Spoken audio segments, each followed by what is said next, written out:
All right, let's move on to segment 3, and we've got some must-see TV. Cedric, the NBA awards. When this started a couple years ago, they decided to wait with the NBA awards, MVP, Defensive Player of the Year, Coach of the Year, all this.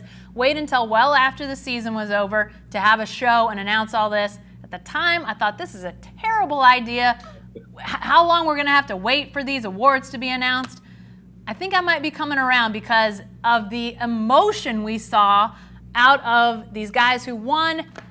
It became must-see TV for me, Cedric. I liked it. Shaq did a good job as the host, and roasted Charles Barkley. That's always fun. The Greek Freak, Giannis Antetokounmpo, a very emotional MVP speech, tears flowing down his cheeks. I like it. I don't like the timing of it. I wish they could do it like sometime between the conference finals and the finals, somewhere in there, kind of like they do the Pro Bowl, how they have the NFL awards dinner, but during the Pro Bowl weekend. But as far as the show itself, I thought it was fine. It was fun. It was a lot of laughs. It's always good to see always cool to see what guys are wearing, because the NBA guys dress different than the NFL and baseball guys. So the timing's a little bit late, since the finals were a couple of weeks ago. But I really enjoyed the production of it, and there's definitely room for it. I'm not a big award show guy anymore, Jen, but the parts that I did see, I enjoyed. Yeah, the timing is odd, and I think the one thing I'm most, at first I was against sort of waiting that long after the season, but now I think that the thing I dislike most about it is that, when Kevin Durant, for example, won the MVP, they did the whole thing here in Oklahoma City. It was, fans, it was teammates, it was the emotion of just being in the city where he played was so significant. So, like Milwaukee, having Giannis win the MVP, yeah, it was great to see him have that speech, have that emotion, but Milwaukee didn't get to share in it the same way they would have previously. To me, the timing, while yes, I still think it's a little bit late, the NBA is doing a heck of a job in cornering interest, even when it's not the season. This has been a hallmark of the NFL for a lot of years, Cedric. NFL, 365 days a year. The NBA, you go from the finals to the draft to the award show to free agency. We're talking about the NBA, I feel like, more than we've ever talked about it. And if that's part of why the NBA did this, then it's an NBA win, because it doesn't seem like there's an off season for the NBA anymore. That's true, and if that's the idea, it's very smart. I know the NFL, they have it on lock for a full year. They've got the draft and they got the combine, and then this little part between now and training camp, the NFL Network's going to come out with their 100 best players in the league. So it's always something, and if that's what the NBA is doing, more power to them, because the show itself was really good, and it didn't have any drag, any lag time. So it was fun. The players were there. There was genuine intrigue in the awards, and so to me, I think it was marketed well, and if the idea is to try to extend the interest in the NBA, because we're getting into summer league coming up, between the finals and summer league, they do this show. I think it's a great idea. Yeah. Well, my must-see TV moves over to a sport that's actually playing games right now, and that's the women's soccer. The World Cup, the U.S. and France playing on Friday afternoon, 2 o'clock Central Time is a start time, playing in Paris. Obviously, huge home field advantage for France, and it sounds like it's going to be an amazing scene, amazing crowd. My question is, does any of this lead us in the not too distant future to more audience for women's soccer in the U.S.? Cedric, we've seen it change with the MLS. There was a time when we'd ask this same question. The World Cup would roll around, there'd be interest in the men's game, and then it would kind of die off. Seems like the MLS is on the uptick, that it's become much more desirable league for people to watch.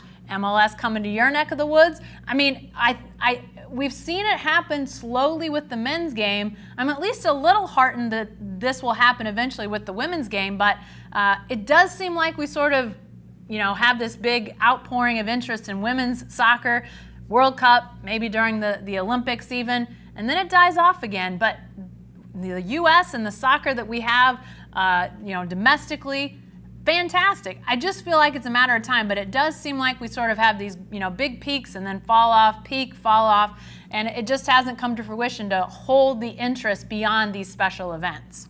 Well, you look at the WNBA, how they've struggled to try to find their niche as the NBA continues to be a global phenomenon. I think with the women's soccer team, the one thing I know they have, and Jen, between us, I watched that Spain game. I don't watch a lot of soccer, but I did watch the win over Spain. Yeah. Good. I mean, it was tougher than we thought it would be. But the one thing that they have that you have to have for success is personalities.